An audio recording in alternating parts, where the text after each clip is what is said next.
Isang mapagpalang araw at gabi sa mga viewers at sumusuporta po diyan. So yan po, ngayon nga po ay may bago na naman tayong pag-uusapan at tatalakayin patungkol nga po dito sa pagsasagutan ni Nanay Ansing at Daddy Frankie mga kababayan.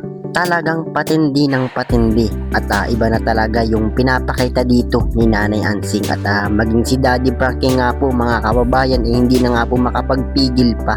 Pero mga kababayan, talaga naman pong sobra na itong si Nanay Ansing at dito nga po tumaas na ang boses ni Daddy Frankie dahil nga po sa sobrang sama ng loob niya mga kababayan kay Nanay Ansing. So alam natin na si Kuya Oliver nga lang po yung kanyang beneficiary at dito nga po sinasamantala talaga ni Nanay Ansing yung mga pagkakataon na hindi naman po dapat para sa kanya kinukuha nga po niya kay Kuya Oliver mga kababayan.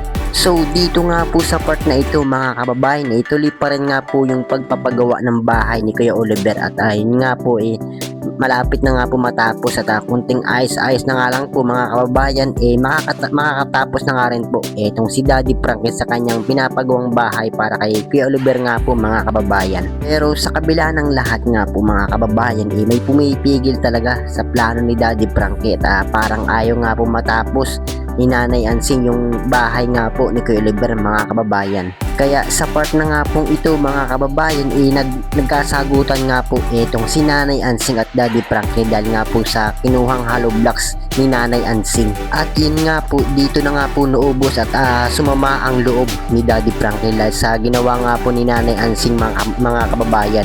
Pero mali naman po talaga yung ginawa nga po dito ni Nanay Ansing.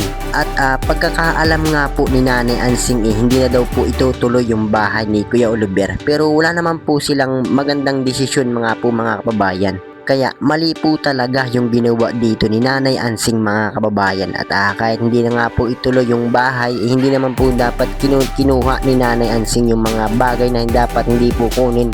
At talagang mali nga po talaga yun mga kababayan. So kayo po yung mga viewers at supporters po natin dyan, ano po yung masasabi nyo patungkol nga po dito sa ginawa ni Nanay Ansing at normal lang po ba yung ganung pag-iisip ni Nanay Ansing mga kababayan?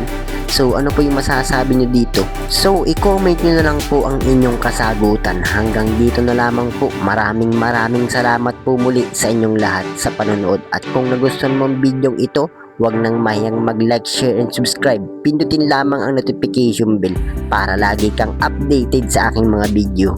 At gaya nga po ng lagi kong hinihiling sa inyo na suportahan po natin ang nag-iisang Daddy Frankie. At alam naman po natin na napakaganda ng kanya pinapakita mga pagbibigay saya at tulong sa ating mga kababayan.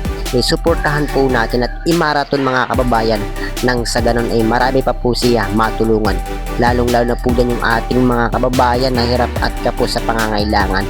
At syempre ganun din naman po sa kanyang may bahay na si Aling Rochelle. Huwag po sana tayong magsasawang sumuporta sa kanila mga kababayan. Maraming salamat po.